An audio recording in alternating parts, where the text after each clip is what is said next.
بہت سال پہلے کی بات ہے، ایک ملک پر ایک بادشاہ حکومت کرتا تھا۔ بادشاہ بہت نیک اور رحم دل تھا۔ وہ اپنے رعایا کے ساتھ بہت اچھا سلوک کرتا تھا، لیکن اس کے ساتھ ساتھ بادشاہ بہت شوقین مزاج بھی تھا۔ اسے پیڑ پودوں اور پرندوں سے بہت پیار تھا۔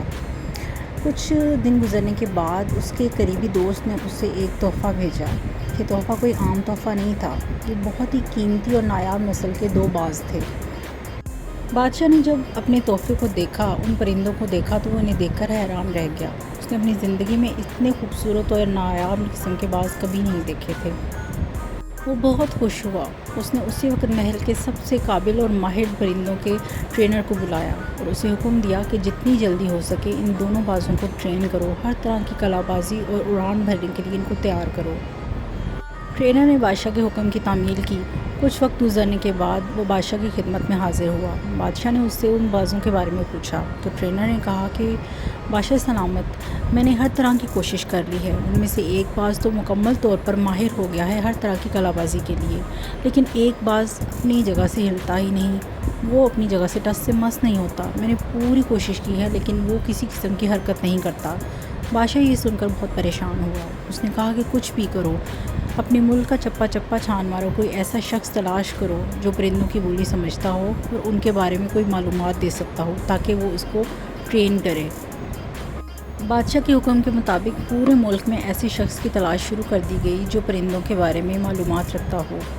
آخرکار ان لوگوں کو ایک کسان ملا جو پرندوں کے بارے میں بہت زیادہ مانوس تھا، پرندوں سے اور ان کی حرکات و سکنات کے بارے میں بہت کچھ جانتا تھا۔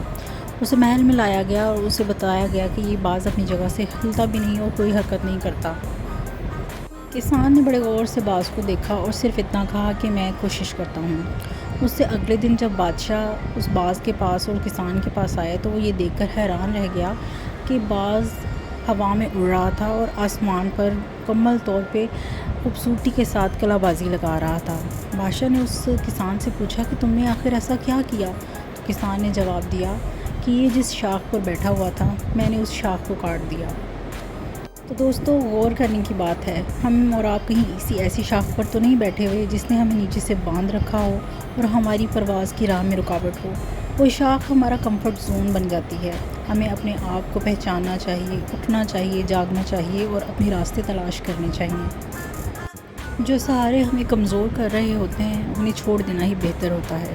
کامیابی مفت میں نہیں ملتی، ہر کامیابی کی ایک قیمت ہوتی ہے اور وہ ہوتی ہے محنت۔ یاد رکھیے، ایک جہاز کنارے پر کھڑا رہنے کے لیے نہیں بنتا، بلکہ اسے سمندر میں اترنا ہی پڑتا ہے، پھر ہی وہ سمندر کی گہرائیوں کا اندازہ لگا سکتا ہے۔ سہارے ڈھونڈنا بند کریں اور آگے بڑھیں کہ پروں کو کھول کے زمانہ اڑان دیکھتا ہے، پروں کو کھول کے زمانہ اڑان دیکھتا ہے، زمین پہ بیٹھ کے کیا آسمان دیکھتا ہے۔